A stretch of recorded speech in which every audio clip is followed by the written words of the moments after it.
ಆತ್ಮ ಸಂತೃಪ್ತಿ ಕಾರ್ಯಕ್ರಮಗಳನ್ನು ವೀಕ್ಷಿಸುತ್ತಿರುವಂತಹ ಎಲ್ಲ ನನ್ನ ಪ್ರಿಯರನ್ನು ನಮ್ಮ ರಕ್ಷಕನಾದ ಯೇಸು ಕ್ರಿಸ್ತನ ಅಮೂಲ್ಯವಾದಂತಹ ನಾಮದಲ್ಲಿ ನಾನು ವಂದಿಸ್ತೇನೆ ಮತ್ತು ಪ್ರತ್ಯೇಕವಾಗಿ ಈ ನೂತನ ವರ್ಷದ ಶುಭಾಶಯಗಳನ್ನು ನಿಮ್ಮೆಲ್ಲರಿಗೂ ನಾನು ಕೊಡುವವನಾಗಿದ್ದೇನೆ. ದೇವರು ನಮ್ಮನ್ನು ಸೇರಿಸಿದಂತ ಈ ನೂತನವಾದಂತಹ ವರ್ಷ 2014ನೇ ವರ್ಷದ ಪ್ರಥಮ ದಿನದಂದು ನಿಮ್ಮನ್ನು ಆಶೀರ್ವದಿಸಿ ಆತನ ಆಶೀರ್ವಾದಕ್ಕೆ ಈ ಹೊತ್ತು ಮಾತ್ರ ಅಲ್ಲ, ಈ ಮುಂದಿನ ವರ್ಷದ ಅಂತ್ಯದವರೆಗೆ ಆತನು ನಿಮ್ಮನ್ನು ಆಶೀರ್ವದಿಸಿ ನಡೆಸಲಿ ಎಂಬುದಾಗಿ ಪ್ರಾರ್ಥಿಸುವವನಾಗಿದ್ದೇನೆ.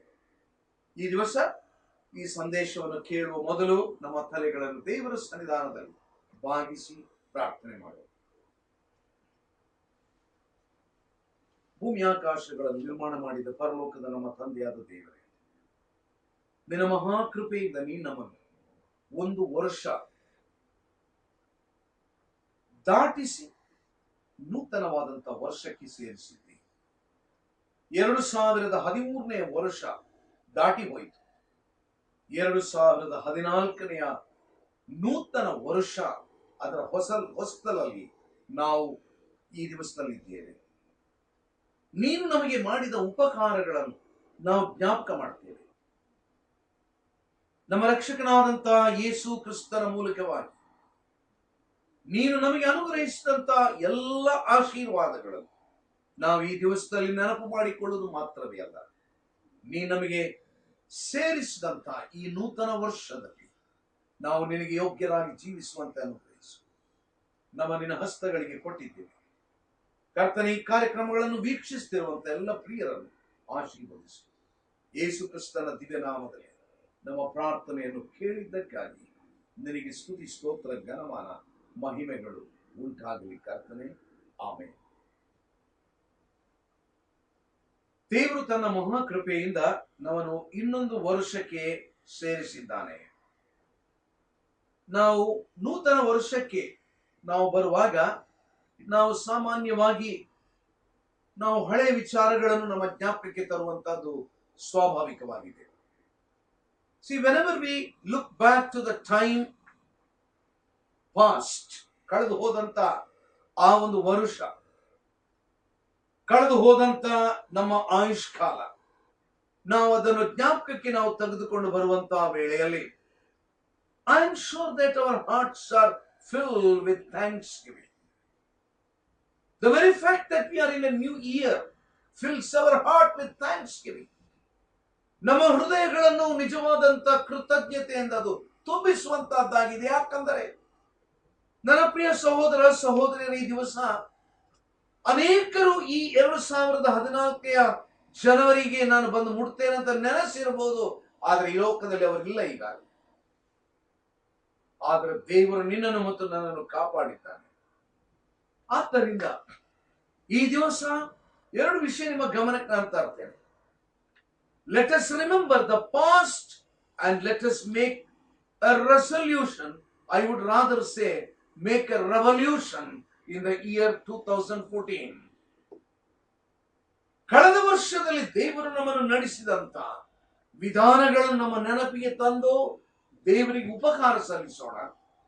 ಆಮೇಲೆ ಮುಂದಿನ ವರ್ಷಕ್ಕೆ ದೇವರು ನಮ್ಮನ್ನು ನಡೆಸುವ ಹಾಗೆ ನಾವೊಂದು ಕ್ರಾಂತಿದಾಯಕವಾದಂತ ರೀತಿಯಲ್ಲಿ ಮುಂದುವರಿಯುವಂತೆ ನಾವು ದೇವರ ಸನ್ನಿಧಾನದಲ್ಲಿ ಆತನ ಸಹಾಯಕ್ಕಾಗಿ ಬೇಡಿಕೊಳ್ಳೋಣ. ಈ ದಿವಸ ನಿಮ್ಮ ಗಮನಕ್ಕೆ ಒಂದು ವಾಕ್ಯದ ವಚನ ತರಬೇಕೆಂಬುದಾಗಿದ್ದೇನೆ. ಧರ್ಮೋಪದೇಶ ಕಾಂಡ ಪುಸ್ತಕ 2ನೇ ಅಧ್ಯಾಯ, ಅಲ್ಲಿ ಬರೆಯಲ್ಪಟ್ಟ 7ನೇ ವಚನ, ಅದನ್ನು ನಿಮ್ಮ ನೆನಪಿಗೆ ನಾನು ತರ್ತೇನೆ. ಧರ್ಮೋಪದೇಶ ಕಾಂಡ ಪುಸ್ತಕ 2ನೇ ಅಧ್ಯಾಯ 7ನೇ ವಚನ, ಅಲ್ಲಿ ಬರೆದಿರುವಂತಹ ಬಹಳ ಗಂಭೀರವಾದಂತ ಈ ಸತ್ಯ, ಅದನ್ನು ಎಂದಿಗೂ ನಾವು ಅಲಕ್ಷ್ಯ ಮಾಡದಿರೋಣ. ಮೊದಲನೇದಾಗಿ, ನೀವು ಕೈ ಹಾಕಿದ ಎಲ್ಲಾ ಕೆಲಸಗಳನ್ನು ನಿಮ್ಮ ದೇವರಾದ ಯೆಹೋವನು ಸಫಲಪಡಿಸಿದ್ದಾನಲ್ಲ. ಈ ದೊಡ್ಡ ಅರಣ್ಯದಲ್ಲಿ ನೀವು ಸಂಚರಿಸುತ್ತಿರುವಾಗೆಲ್ಲ ಆತನು ನಿಮ್ಮನ್ನು ಪರಾಂಬರಿಸುತ್ತಾ ಬಂದನು. ಈ 40 ವರ್ಷ ನಿಮ್ಮ ದೇವರಾದ ಯೆಹೋವನು ನಿಮ್ಮ ಸಂಗಡ ಇದ್ದದ್ದರಿಂದ ನಿಮಗೆ ಏನೂ ಕಡಿಮೆ ಆಗಲಿಲ್ಲ ಎಂದು ಹೇಳಿದರು. ಅದಕ್ಕೆ ಸಂಬಂಧಪಟ್ಟು ಇನ್ನೊಂದು ವಚನ, ಅದೇ ಧರ್ಮೋಪದೇಶ ಕಾಂಡ ಪುಸ್ತಕ 8ನೇ ಅಧ್ಯಾಯ 2ನೇ ವಚನ. ನಿಮ್ಮ ದೇವರಾದ ಯೆಹೋವನು ನಿಮ್ಮನ್ನು ಈ 40 ವರ್ಷ ಅರಣ್ಯದಲ್ಲಿ ನಡೆಸಿದ್ದನ್ನು ನೀವು ತನ್ನ ಆಜ್ಞೆಗಳನ್ನು ಕೈಕೊಳ್ಳುವವರೋ ಅಲ್ಲವೋ ಎಂದು ತಿಳಿದುಕೊಳ್ಳುವುದಕ್ಕೆ ನಿಮ್ಮನ್ನು ಕಷ್ಟಕ್ಕೆ ಒಳಪಡಿಸಿ ನಿಮ್ಮ ಮನೋಭಾವವನ್ನು ಪರೀಕ್ಷಿಸಿದ್ದನ್ನು ನೆನಪಿಗೆ ತಂದುಕೊಳ್ಳಿರಿ. ನನ್ನ ಪ್ರಿಯರೇ, ದೇವರ ವಾಕ್ಯ ನಮಗೆ ಕೆಲವು ವಿಚಾರಗಳ ಬಗ್ಗೆ ನೀವು ನೆನಪಿಗೆ ತರಬೇಕಂತ ಹೇಳ್ತಾ ಉಂಟು. ನಾವು ನಮ್ಮ ನೆನಪಿಗೆ ತರಬೇಕು. ಯಾಕೆ ನಾವು ನೆನಪಿಗೆ ತರಬೇಕು? ನಾವು ದೇವರಿಗೆ ಕೃತಜ್ಞತೆಯನ್ನು ಸಲ್ಲಿಸುವುದಕ್ಕಾಗಿ. ಇವಾಗ ಮೊದಲನೇದಾಗಿ ನಾನು ಯಾಕೆ ಕೃತಜ್ಞತೆಯನ್ನು ಸಲ್ಲಿಸಬೇಕು? ನೂತನ ವರ್ಷದ ಹೊಸ್ತಿಲಲ್ಲಿ ನಿಂತಿರುವಂತ ನನಗೆ ಕೃತಜ್ಞತೆ ಮಾಡಲಿಕ್ಕೆ ಏನುಂಟು? 1ನೇ ಭಾಗ ನೋಡ್ರಿ, ನೀವು ಕೈ ಹಾಕಿದ ಎಲ್ಲಾ ಕೆಲಸಗಳನ್ನು ನಿಮ್ಮ ದೇವರಾದ ಯೆಹೋವನು ಸಫಲಪಡಿಸಿದ್ದಾನಲ್ಲ. We thank God for the providence. ಆತನು ನಮ್ಮ ಕೈ ಕೆಲಸಗಳನ್ನು ಸಫಲಪಡಿಸಿದ್ದಾನೆ. ನನ್ನ ಪ್ರಿಯರು, ಇದು ನಿನ್ನ ಜೀವನದಲ್ಲಿ ಹೌದಾ? ಕಳೆದಂತ ಒಂದು ವರ್ಷದಲ್ಲಿ ದೇವರು ನಿನ್ನ ಜೀವನದಲ್ಲಿ ನಿನ್ನ ಕೈ ಕೆಲಸಗಳನ್ನು ಆತನು ಸಫಲಪಡಿಸಿದ್ದಾನೋ? ಆತನು ನಿನಗೆ ಬೇಕಾದಂತಹದ್ದನ್ನು ಅನುಗ್ರಹಿಸಿದ್ದಾನೋ? ಆದ್ದರಿಂದ ನಾವು ದೇವರಿಗೆ ಸ್ತೋತ್ರ ಸಲ್ಲಿಸೋಣ. Thank God for his providence. Number 2 ನೋಡಿ, 2ನೇದಾಗಿ ಆ ವಾಕ್ಯ ಭಾಗದಲ್ಲಿ ಆತನ ಏನ್ ಹೇಳ್ತಾನಂತ ಹೇಳಿದ್ರೆ, ನೀವು ಕೈ ಹಾಕಿದ ಎಲ್ಲಾ ಕೆಲಸಗಳನ್ನು ನಿಮ್ಮ ದೇವರಾದ ಯೆಹೋವನು ಸಫಲಪಡಿಸಿದ್ದಾನಲ್ಲ. ನೀವು ಈ ದೊಡ್ಡ ಅರಣ್ಯದಲ್ಲಿ ಸಂಚರಿಸುತ್ತಿರುವುದಾಗೆಲ್ಲ ಆತನು ನಿಮ್ಮನ್ನು ಪರಾಂಬರಿಸುತ್ತಾ ಬಂದನು. ನೋಡ್ರಿ, ನಾವು ಆಂಗ್ಲ ಭಾಷೆಯಲ್ಲಿ ನಾವು ತೆಗೆದುಕೊಂಡು ಇದನ್ನು ನಾವು ಓದುವಾಗ ನಾವಲ್ಲಿ ಹೀಗೆ ಓದ್ತೇವೆ ಅಂತ ಹೇಳಿದ್ರೆ, he knows, the Lord knows you are walking through this great wilderness. ಈ ದೊಡ್ಡ ಅರಣ್ಯದಲ್ಲಿ ನೀವು ಸಂಚರಿಸುವಾಗ ನಿಮ್ಮ ಸಂಚಾರದ ವಿಚಾರ ಆತನಿಗೆ ಗೊತ್ತಿತ್ತು ಎಂಬುದಾಗಿ. ನನ್ನ ಪ್ರಿಯರು, ಎಂಥ ಒಂದು ಘನತರವಾದಂತ ಒಂದು ವಾಕ್ಯ. ನಾವು ಕಳೆದಂತ ವರ್ಷದಲ್ಲಿ ನಾವು ಬೇರೆ ಬೇರೆ ರೀತಿಯ ಜೀವನದಲ್ಲಿ ಕಷ್ಟದಲ್ಲಿ ಇಕ್ಕಟ್ಟಿನಲ್ಲಿ ದಾಟಿ ಇರ್ಬೋದು. ನಮ್ಮಲ್ಲಿ ಕೆಲವರು ಹೇಳಬಹುದು, ನಾವು ದಾಟಿ ಬಂದಂತ ನಮ್ಮ ಪ್ರಯಾಣ ಅದೊಂದು ಅರಣ್ಯದ ಪ್ರಯಾಣ.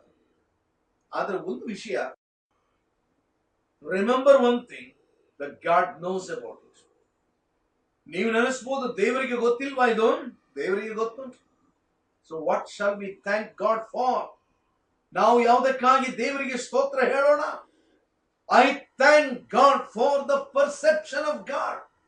ದೇವರಿಗೆ ಗೊತ್ತಿತ್ತು ನನ್ನ ಆ ಕಳೆದು ಹೋದಂತ ವರ್ಷ ನನ್ನ ಪ್ರಿಯರೆಂತ ಶ್ರೇಷ್ಠನಾದಂತ ದೇವರು. ಆಮೇಲೆ ಆ ವಾಕ್ಯವನ್ನು ಗಮನಿಸಿರಿ.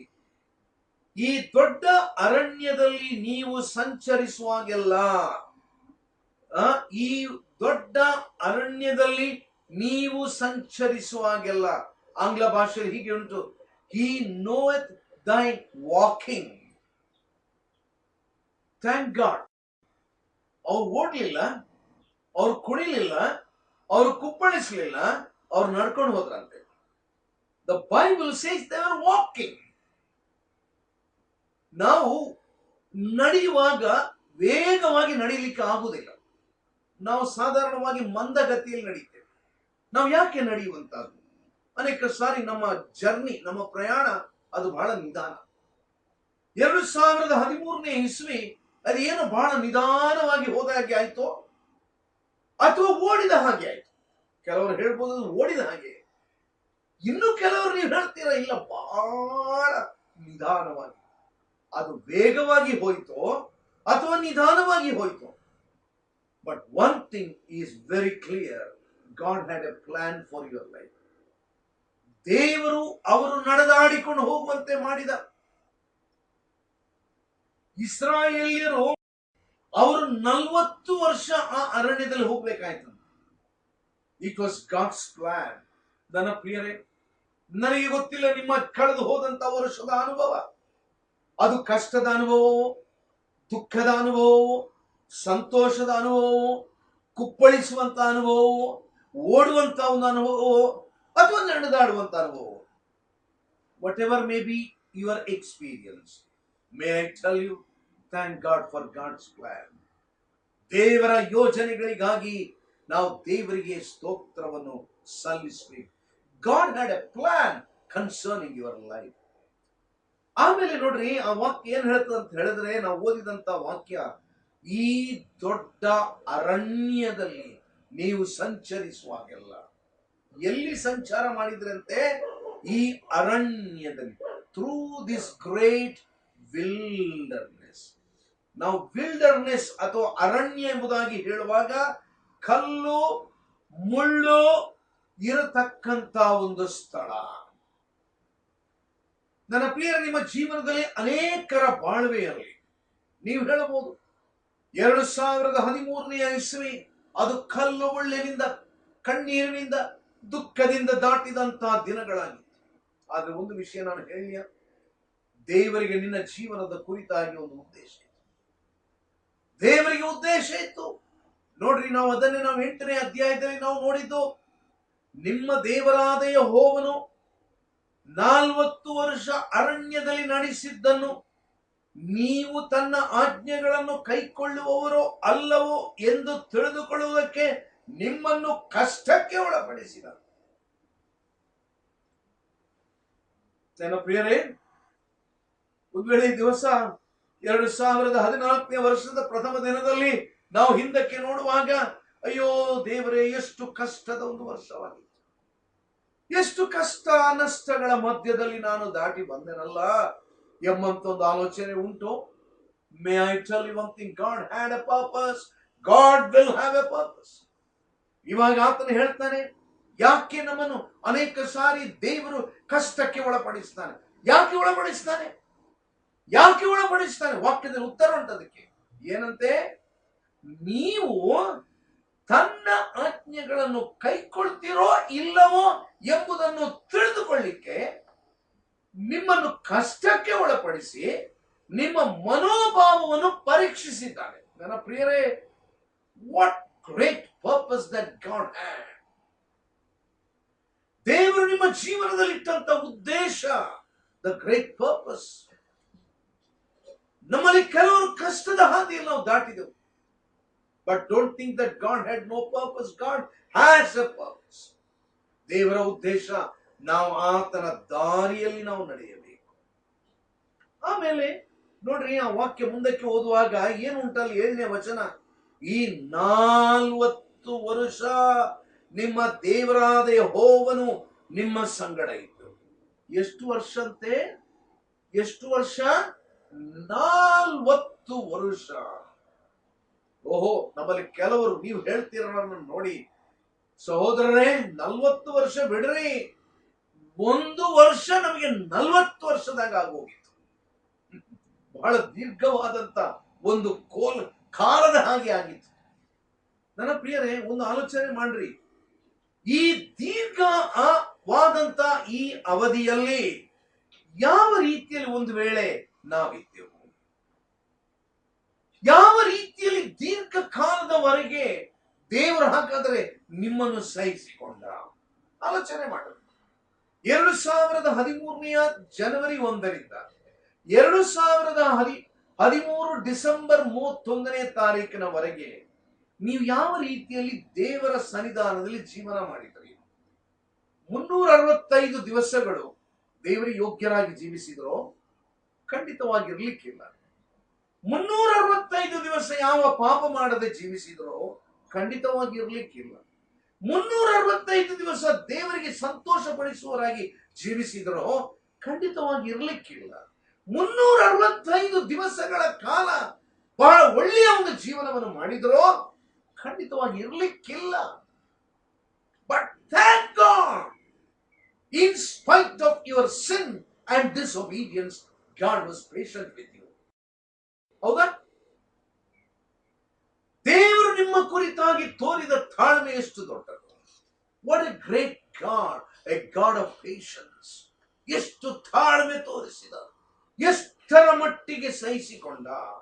ನನ್ನ ಪ್ರಿಯರೇ, 2014ನೇ ವರ್ಷದ ಪ್ರಥಮ ದಿನದಲ್ಲಿ ಬಂದಿರುವಂತ ನಾವು ಇದನ್ನ ನೆನಪಿಗೆ ತರಬಹುದಾ? ಹೌದು ಸ್ವಾಮಿ, ನೀವು ನನ್ನ ಜೀವನದಲ್ಲಿ ಮಾಡಿದಂತ ಅದ್ಭುತವಾದ ಕಾರ್ಯ, ನೀನನ್ನು ನಡೆಸಿದಂತ ವಿಧಾನ ಎಷ್ಟೋ ದೊಡ್ಡದು. ನಿನಗೆ ಸ್ತೋತ್ರ ಸ್ವಾಮಿ, ಕೋಟ್ಯಾನುಕೋಟಿ ಸ್ತೋತ್ರ. ನಾನು ಎಷ್ಟೋ ಸಾರಿ ನಿನಗೆ ಅವಿಧೇಯನಾಗಿ ನಾನು ಜೀವಿಸಿದೆ. ಆ ನಂತರ ನೋಡಿ, ಅದೇ ವಚನ ಏನ್ ಹೇಳ್ತಾ ಉಂಟು, ಈ 40 ವರ್ಷ ನಿಮ್ಮ ದೇವರಾದ ಯೆಹೋವನು ನಿಮ್ಮ ಸಂಗಡ ಇದ್ದರು. I was with you. ನಮಗೆ ಅರ್ಥ ಆಯ್ತಾ ಇಲ್ವಾ ಗೊತ್ತಿಲ್ಲ, ನಮಗೆ ಇದರ ಕುರಿತು ತಿಳುವಳಿಕೆಗೆ ಬಂತೋ ಗೊತ್ತಿಲ್ಲ, ನಾವು ಇದನ್ನು ಎಷ್ಟರ ಮಟ್ಟಿಗೆ ಗಮನಿಸಿದ್ದೇವೆ ನನಗೆ ಗೊತ್ತಿಲ್ಲ. But the Bible tells that God was with you. Thank God for the presence of God. ದೇವರ ಪ್ರಸನ್ನತೆಗಾಗಿ ನಾವು ದೇವರಿಗೆ ಸ್ತೋತ್ರವನ್ನು ಸಲ್ಲಿಸಬೇಕು. ನನ್ನ ಪ್ರಿಯರೇ, ಇದು ಎಷ್ಟು ಸತ್ಯ. ನಮ್ಮ ಜೀವನದಲ್ಲಿ ದೇವರು ನನ್ನ ಜೊತೆಯಲ್ಲಿದ್ದಾರೆ. ಹೌದು, ದೇವರ ಪರಿಶುದ್ಧಾತ್ಮನು ನಾವು ಈ ದಿವಸದಲ್ಲಿ ಕಲಿಯುತ್ತಾ ಬರುತ್ತಿದ್ದೇವಲ್ಲ, ಆತನು ಕೇವಲ ನನ್ನಲ್ಲಿ, ನನ್ನ ಹತ್ರ ಇದ್ದದ್ದು ಮಾತ್ರ ಅಲ್ಲ, ಆತನು ನನ್ನ ಒಳಗಡೆ ಇದ್ದನು. ದೇವರ ಮಕ್ಕಳೇ, ನೀವು ಯೇಸು ಕ್ರಿಸ್ತನ ಮಕ್ಕಳಾಗಿರುವುದಾದರೆ, thank God the Holy Spirit was with inside you. ನಾನು ಅನೇಕ ಸಾರಿ ನಾನು ಹೀಗೆ ಹೇಳಿದ್ದುಂಟು, when God was with me in my glad times, in my sad times, in my bad times, and often in our mad times. ಎಷ್ಟು ಸತ್ಯ. ನಮ್ಮ ಪರಿಶುದ್ಧನಾದಂತ ದೇವರು ನನ್ನ ಆ ಗ್ಲಾಡ್ ಟೈಮ್ಸ್ ಅಂದ್ರೆ ಸಂತೋಷದ ಸಮಯದಲ್ಲಿ ನನ್ನೊಟ್ಟಿಗಿದ್ದ. He was with me in sad times. ದುಃಖದ ಸಮಯದಲ್ಲಿ ನನ್ನೊಟ್ಟಿಗಿದ್ದ. He was with me in my bad times. ನನ್ನ ಜೀವನದಲ್ಲಿ 2013ನೇ ಇಸವಿ, ಒಂದು ವೇಳೆ ಕೆಲವರು ಹೇಳಬಹುದು, it was really a bad year. It was really a bad year, a bad time. But thank God that you never died. You are still alive. ನಿನ್ನನ್ನು ದೇವರ ಲೋಕದಲ್ಲಿ ಕಿತ್ತು ಬಿಡಬಹುದಾಗಿತ್ತು, ನೀನು ಆತ್ಮಹತ್ಯೆ ಮಾಡಬಹುದಾಗಿತ್ತು. But thank God that you are alive. In spite of the bad times, you are still alive in 2014. Thank God. Sometimes we act like the mad people. ಮೂರ್ಖರಂತೆ ವರ್ತಿಸ್ತೇವೆ ನಾವು. ನನಗೆ ಗೊತ್ತಿಲ್ಲ 2013ನೇ ಇಸವಿಯಲ್ಲಿ ನಾವು ಯಾವ ರೀತಿಯಲ್ಲಿ ಏನೇನು ಮೂರ್ಖರಂತೆ ವರ್ತಿಸಿದೆವು. ನಮಗೆ ಗೊತ್ತದು, ನಿಮಗೆ ಗೊತ್ತು. But in spite of our mad times, thank God that the Lord God was with you. When you think about it, the Lord was with me in my mad times. Will it evoke a response of thankfulness and gratefulness and praise to the Lord? 2014ನೇ ವರ್ಷಕ್ಕೆ ಬಂದಿರುವಂತ ನಾವು ದೇವರ ಸನ್ನಿಧಾನದಲ್ಲಿ, ಹೌದು ಸ್ವಾಮಿ, ನೀನು ನನ್ನ ಜೊತೆಯಲ್ಲಿ, ನನ್ನ ಸಂತೋಷದ ಸಮಯದಲ್ಲಿ ನಿನ್ನನ್ನೊಟ್ಟಿಗಿದ್ದಿ, ನನ್ನ ದುಃಖದ ಸಮಯದಲ್ಲಿ ನೀನನ್ನೊಟ್ಟಿಗಿದ್ದಿ, ನನ್ನ ಕೆಟ್ಟ ಸಮಯದಲ್ಲಿ ನೀನನ್ನೊಟ್ಟಿಗಿದ್ದಿ, ನಾನು ಮೂರ್ಖನಂತೆ ವರ್ತಿಸಿದಾಗ ನೀನನ್ನೊಟ್ಟಿಗಿದ್ದಿ, ನನ್ನನ್ನು ಬಿಟ್ಟು ಹೋಗ್ಲಿಲ್ಲ, ನನಗೆ ಶಿಕ್ಷೆ ಕೊಡ್ಲಿಲ್ಲ. ಇಷ್ಟೆಲ್ಲ ಕೆಟ್ಟ ಕಾರ್ಯ ನಾನು ಮಾಡಿದ್ರು ನೀನು ನನ್ನನ್ನು ಶಿಕ್ಷಿಸಬಹುದಾಗಿತ್ತು ದೇವರೇ. Oh God, you could have punished me, but Lord, instead of punishing me, you have enabled me to get into the next year, 2014. Thank God. 2014ನೇ ವರ್ಷದ ಮೊದಲನೇ ದಿನದಲ್ಲಿ will you be able to say praise the Lord, thank God for his presence. ಕೊನೆಯದಾಗಿ ನೋಡ್ರಿ, ಆತನಲ್ಲಿ ಏನ್ ಹೇಳ್ತಾನೆ, ಬಹಳ ವಿಶೇಷವಾದಂತ ಒಂದು ಸತ್ಯವನ್ನು ಆತನಲ್ಲಿ ಹೇಳ್ತಾ ಇದ್ದಾನೆ. ಯೆಹೋವನು ನಿಮ್ಮ ಸಂಗಡ ಇದ್ದದ್ದರಿಂದ ನಿಮಗೇನು ಕಡಿಮೆ ಆಗಲಿಲ್ಲ, ಅಂದರೆ ಕೊರತೆ ಆಗಲಿಲ್ಲ. Thank God for his provision. 1 ವರ್ಷ, ಹೌದು, ದುಃಖದ ಮಧ್ಯೆ ದಾಟಿ ಹೋದೆ, ಕಷ್ಟದ ಮಧ್ಯೆ ದಾಟಿ ಹೋದೆ, ಮೂರ್ಖನಂತೆ ನಾನು ವರ್ತಿಸಿದೆ, ಅನೇಕ ಸಂತೋಷದ ವೇಳೆಯನ್ನು ಕೂಡ ಅನುಭವಿಸಿದೆ, ಪಾಪದ ಜೀವನದಲ್ಲಿ ನಾನು ಜೀವಿಸಿದೆ, ನನ್ನ ಜೀವನದಲ್ಲಿ ಅನೇಕ ಸಾರಿ ದೇವರಿಗೆ ವಿರೋಧವಾಗಿ ನಾನು ನಡ್ಕೊಂಡೆ. ಆದರೆ ದೇವರು ನನ್ನನ್ನು ಶಿಕ್ಷೆ ಮಾಡುವ ಮೊದಲು ನನಗೆ ಹೊತ್ತು ಹೊತ್ತಿಗೆ ಊಟ ಕೊಟ್ಟ. ದಿನಕ್ಕೆ ನನಗೆ ಎಷ್ಟು ತಾಸು ಮಲಗಬೇಕು ಅಷ್ಟು ತಾಸು ಮಲಗಲಿಕ್ಕೆ ಸುಖವಾದ ನಿದ್ರೆ ಕೊಟ್ಟ. God provided the needs. ನಾವು 8ನೇ ಅಧ್ಯಾಯಕ್ಕೆ ಬರುವಾಗ 4ನೇ ವಚನದಲ್ಲಿ ಹೀಗೆ ಉಂಟು, 40 ವರ್ಷ ನಿಮ್ಮ ಮೈ ಮೇಲಿದ್ದ ಉಡುಪು ಜೀರ್ಣವಾಗಲಿಲ್ಲ, ನಿಮ್ಮ ಕಾಲುಗಳು ಬಾತು ಹೋಗಲಿಲ್ಲ. ನನ್ನ ಪ್ರಿಯರು, ನನಗೆ ಗೊತ್ತಿಲ್ಲ ಅವರು ಹಾಕಿದಂತ ಶೂಸ್ 40 ವರ್ಷ ಬಂತಂತೆ. ನನಗೊತ್ತಿಲ್ಲ 40 ವರ್ಷ ನಮ್ಮ ಚಪ್ಪಲಿ ಬರ್ತದಾದ್ರೆ ಅದು ಎಂತ ಚಪ್ಪಲಿ ಇರ್ಬೋದಂತ ಆಲೋಚನೆ ಮಾಡ್ರಿ. ಕಳೆದ ಇಡೀ ವರ್ಷದಲ್ಲಿ ದೇವರು ನಿಮ್ಮನ್ನು ನಡೆಸಿದನ. ಹಾಗಾದರೆ 7 ವಿಷಯ ನಿಮ್ಮ ಮುಂದೆ ಹೇಳಿದೆ. As we have entered this new year, let us enter with thanksgiving. ಏನದು? My resolution will be, it's not merely a resolution, it will be a revolutionary living, thanking God for His providence, for His perception, for the plan of God, for the purposes of God, for the patience of God, for the presence of God, and for the provision of God. When I think about this 7-fold blessings, ನನ್ನ ಪ್ರಿಯ, ಒಂದು ವಚನ ಓದಿ ನನ್ನ ಮಾತನ್ನು ನಾನು ನಿಲ್ಲಿಸ್ತೇನೆ. ಹೊಸ ಒಡಂಬಡಿಕೆಗೆ ಬರುವಾಗ ಭಕ್ತನಾದಂತಹ ಪೌಲನು ಥೆಸಲೋನಿಕದವರಿಗೆ ಬರೆದಂತಹ ಮೊದಲನೆಯ ಪತ್ರದಲ್ಲಿ ಆತನು ಒಂದು ಬಹಳ ಗಂಭೀರವಾದಂತಹ ಸತ್ಯವನ್ನು ಹೇಳ್ತಾ ಇದ್ದಾನೆ. ಏನ್ ಹೇಳ್ತಾ ಇದ್ದಾನೆ? ಥೆಸಲೋನಿಕದವರಿಗೆ ಬರೆದಂತಹ ಮೊದಲನೆಯ ಪತ್ರ 5ನೇ ಅಧ್ಯಾಯ 16ನೇ ವಚನದಿಂದ 18ನೇ ವಚನ. ಯಾವಾಗಲೂ ಸಂತೋಷಿಸಿ, ಎಡೆಬಿಡದೆ ಪ್ರಾರ್ಥನೆ ಮಾಡಿರಿ, ಎಲ್ಲದರಲ್ಲೂ ಕೃತಜ್ಞತಾ ಸ್ತುತಿ ಮಾಡಿರಿ. ಇದೇ ನಿಮ್ಮ ವಿಷಯವಾಗಿ ಕ್ರಿಸ್ತ ಯೇಸುವಿನಲ್ಲಿ ತೋರಿ ಬಂದ ದೇವರ ಚಿತ್ತ. ಹಾಗಾದರೆ 2014ನೇ ವಿಷಯದಲ್ಲಿ ನನ್ನ ಒಂದು ಕ್ರಾಂತಿಯ ಜೀವನಕ್ಕೆ ನಾಂದಿಯನ್ನು ಹಾಡೋಣವಾ?